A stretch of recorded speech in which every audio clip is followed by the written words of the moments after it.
دوستو، مسجد الاقصی یعنی بیت المقدس، جس کی پوری ہسٹری، پورا اتہاس آج کی ایک اسی ویڈیو میں آپ کے سامنے پیش کریں گے۔ تو دوستو، اس پوری دنیا کی سب سے پہلی مسجد الحرام ہے اور دوسری مسجد الاقصی یعنی بیت المقدس، جیسا کہ کتاب صحیح بخاری جلد نمبر 2 میں حضرت ابو ذر رضی اللہ تعالی عنہ کی روایت ہے کہ میں نے پوچھا، یا رسول اللہ صلی اللہ تعالی علیہ وسلم، اس زمین پر سب سے پہلے کون سی مسجد بنائی گئی؟ تو آپ صلی اللہ تعالی علیہ وسلم نے فرمایا کہ مسجد الحرام۔ ابو ذر رضی اللہ تعالی عنہ کہتے ہیں کہ میں نے پھر پوچھا، اس کے بعد؟ تو آپ صلی اللہ تعالی علیہ وسلم نے فرمایا مسجد الاقصی۔ میں نے پھر پوچھا کہ ان دونوں مسجدوں میں کتنے سالوں کا گیپ ہے، یعنی کتنے سالوں کا فاصلہ ہے؟ تو آپ صلی اللہ تعالی علیہ وسلم نے فرمایا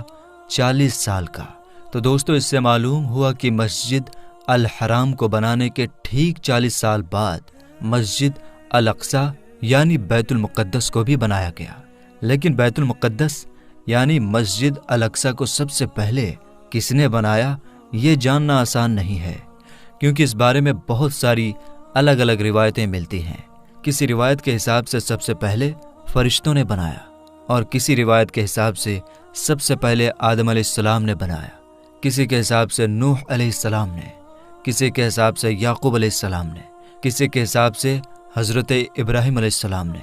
اور کسی کے حساب سے حضرت اسماعیل علیہ السلام نے، اور اس طرح کی بہت ساری روایتیں ملتی ہیں۔ اب سب سے پہلے بنانے کی صحیح روایت کون سی ہے، یہ اللہ اور اس کے رسول ہی بہتر جانتے ہیں۔ خیر دوستو، ہم بات کریں گے حضرت سلیمان علیہ السلام کے بنانے کے بارے میں، کہ حضرت سلیمان علیہ السلام نے اس کو کس طرح جناتوں سے بنوایا تھا۔ لیکن یہ جاننے سے پہلے آپ کو یروشلم یعنی بیت المقدس شہر کے بارے میں جاننا ہوگا۔ تو چلیے جانتے ہیں یروشلم یعنی بیت المقدس شہر کے بارے میں۔ تو دوستو، بیت المقدس یعنی مسجد الاقصی، جو اس دنیا کے سب سے پرانے شہروں میں سے ایک شہر ہے، جو یروشلم میں موجود ہے، اس کا پورا اتہاس، اس کی پوری ہسٹری آسانی سے آپ اس ویڈیو میں سمجھ پائیں گے۔ اس لیے ہم آپ سے ریکویسٹ کرتے ہیں کہ ویڈیو کو آدھا ادھورا نہ دیکھیں، پورا دیکھیں تاکہ آپ کو اچھی طرح سے سمجھ میں آ جائے۔ تو چلیے بنا کسی دیری کے ویڈیو میں آگے بڑھتے ہیں۔ ہاں تو دوستو، اس شہر کو غور سے دیکھیے، جس کو لوگ آج بیت المقدس یا پھر یروشلم کے نام سے بھی جانتے ہیں، جس کو اس دنیا کے سب سے پرانے شہروں میں سے ایک جانا جاتا ہے۔ اگر دنیا کے اتہاس میں سے یہ دعویٰ کیا جائے کہ لوگوں کی سب سے زیادہ جانیں اس شہر کے لیے لی گئی ہیں، تو یہ کہنا غلط نہ ہوگا، کیونکہ ہسٹری میں جتنی زیادہ جنگیں اس شہر کو پانے کے لیے لڑی جا چکی ہیں، اتنی زیادہ جنگیں شاید ہی کسی اور شہر کے لیے لڑی گئی ہوں گی۔ اور دوستو، اس شہر کے بارے میں یہ بھی مشہور ہے کہ اس شہر کا ہر حصہ، ہر جگہ پاک و صاف، پوتر اور مقدس ہے، اور اس شہر کو اس دنیا کے تینوں ہی ابراہیمی دھرموں کے لوگ، جیسے کہ یہودی، عیسائی اور مسلمان بھی حد سے زیادہ مقدس یعنی پوتر مانتے ہیں۔ اور دوستو، یہودی دھرم کے حساب سے ہماری دنیا کی شروعات اسی شہر سے ہوئی تھی، یہاں تک کہ حضرت اسماعیل علیہ السلام کو ان کے والد حضرت ابراہیم علیہ السلام نے قربان کرنے کی تیاری بھی اسی شہر سے شروع کی تھی۔ اور اسی شہر میں وہ دیوار بھی موجود ہے جس کو یہودی لوگ سب سے زیادہ پوتر مانتے ہیں۔ یہ وہی دیوار ہے جو ویسٹرن وال یا دیوار گریا کے نام سے بھی مشہور ہے۔ یہ دیوار اسی ہیکل سلیمانی کا بچا ہوا حصہ ہے کہ جس کو حضرت سلیمان علیہ السلام نے ہزاروں سال پہلے جناتوں سے بنوایا تھا، جس کی پوری ڈیٹیل ہم آگے آپ کو بتائیں گے۔ اور اگر عیسائیوں کی بات کریں تو ان کا یہ ماننا ہے کہ اسی شہر میں حضرت عیسیٰ علیہ السلام کی پیدائش بھی ہوئی تھی، اور ان کو سولی پر بھی اسی شہر میں چڑھایا گیا تھا۔ اور عیسائیوں کا سب سے خاص چرچ بھی یہیں موجود ہے۔ اور دوستو، اگر مسلمانوں کی بات کی جائے تو الاقصی نام کی وہ مسجد، جس کو اسلام دھرم میں تیسری سب سے پوتر جگہ مانا جاتا ہے، یعنی مکہ مدینہ کے بعد مسلمان اگر سب سے زیادہ اہمیت کسی جگہ کو دیتے ہیں تو وہ یہی جگہ ہے۔ اس کے علاوہ مسلمانوں کے لیے یہ شہر سب سے پہلا قبلہ ہے، کیونکہ کعبے سے پہلے مسلمان